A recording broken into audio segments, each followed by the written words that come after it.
దానికి నీ ప్రాణానికి మాది హామీ. ఎందుకంటే నీకు థ్రెట్ ఉండేది నీకు వైఎస్ కుటుంబంతో. నువ్వు యాక్టివ్ పాలిటిక్స్లో ఉన్నప్పుడు డిఎన్ రెడ్డి గారి అప్పటి మాజీ ఎంపీ ఇంటి దగ్గర నుంచి వస్తా అంటే ఒక పిన్ బాంబు కూడా నీ దాని మీద వేసినారు. నీకు అది కూడా గుర్తుండాలా. అట్లా నీకు వైఎస్ కుటుంబంతో థ్రెట్ ఉంది. నువ్వు ఈరోజు నీకు ఇష్టం లేకనో సరెండర్ అయ్యో నువ్వు వాళ్ళ దగ్గరికే పోయినప్పుడు, నువ్వు వైఎస్ వాళ్ళతోనే కలిసిపోయినప్పుడు ఇంకా ఆ తర్వాత నీకు థ్రెట్ ఎక్కడ ఉందో నాకు అర్థం కాలే. నీకు ఉండేదే వైఎస్ఆర్తో థ్రెట్, వాళ్ళతోనే కలిసిపోయినాక నీకు థ్రెట్ ఎక్కడుంది ఇంకా. కాబట్టి నువ్వు ఎక్కడ ఏమి తిరిగినా కూడా నీ జోలికి వచ్చేవాడు కూడా లేదని చెప్తూ, తర్వాత నాకు చావు అనేది ఎదురై వస్తే మీసం మెలేసి ఈ రాజమౌళి డైలాగులు ఇవన్నీ సినిమాల్లో బాగుంటాయి.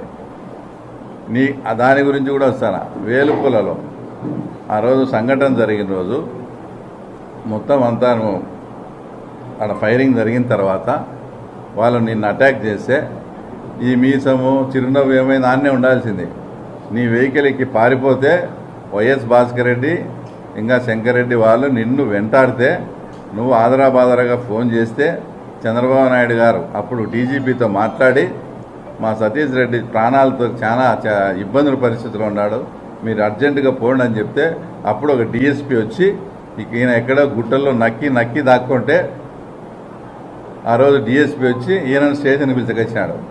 అలా అనేక సందర్భాల్లో ఆ రోజు చంద్రబాబు నాయుడు గారు కానీ యాక్టివ్గా ఆ ఫోన్లు చేసి నాకు రియాక్ట్ కాకపోతే నన్ను 100% వాళ్ళు చంపేసి ఉండేవాళ్ళని మాతో అనేక సందర్భాల్లో ఆయనే చెప్పినాడు. మళ్ళా అంత నువ్వు చావు ఎదురొచ్చి ఆయనే నిలబడి మీ సందిపుతా చిరునవ్వుతో ఆహ్వానించాల్సింది, ఎందుకు పారిపోయినావు? ఈ డైలాగులన్నీ ఏం నువ్వు మాకు తెలియదా?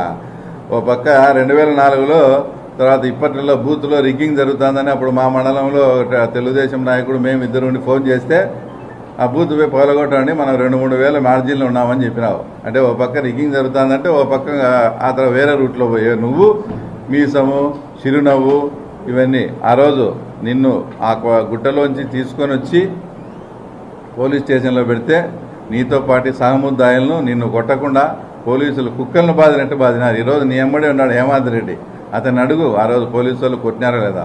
లాస్ట్కు మిమ్మల్ని వాయిదాకు తీసుకొస్తే పులివెందులకు వాయిదా నుంచి మళ్ళీ సబ్ జైలుకు పోయేదానికి మధ్య గ్యాప్లో మీరు బిర్యానీ అడిగినారని పార్సల్ మీకు బిర్యానీ చేస్తే అప్పుడు మీకు ఎస్కార్ట్గా ఉండే పోలీసులను కూడా సస్పెండ్ చేశారు రాజశేఖర గవర్నమెంట్ జగన్ సిఫారసుతో.